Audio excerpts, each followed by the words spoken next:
நான் ஒரு அந்நியல், எனக்கு யாருமே இல்லை, நான் அந்நியனா இருக்கிறேன், என்னை விசாரிக்க யாருமே இல்லை என்று நீ ஏங்காதே. இன்றைக்கு விசாரிக்க ஒரு நல்ல சமாரியனாகிய இயேசு உன்னை தேடி வந்து கொண்டிருக்கிறார்.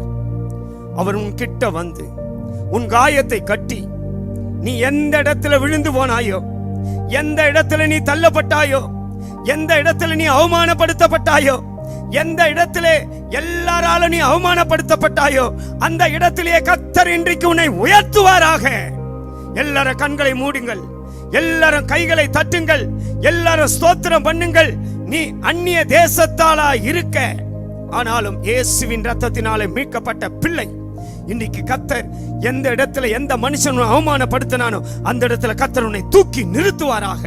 அவருடைய கண்களிலே உனக்கு தயவு கிடைத்துக் கொண்டிருக்கிறது. அவருடைய கிருபையை கர்த்தர் உனக்கு அனுப்பி கொண்டிருக்கிறார். அவருடைய அபிஷேகத்தை கர்த்தர் உன்னை அனுப்பி கொண்டிருக்கிறார். எந்த இடத்துல எந்த மனுஷன் உன்னை தள்ளனானோ அந்த மனுஷன் மறுபடியும் உன்னை கூப்பிட்டு அந்த இடத்திலேயே கர்த்தர் உன்னை உயர்த்த போகிறார்.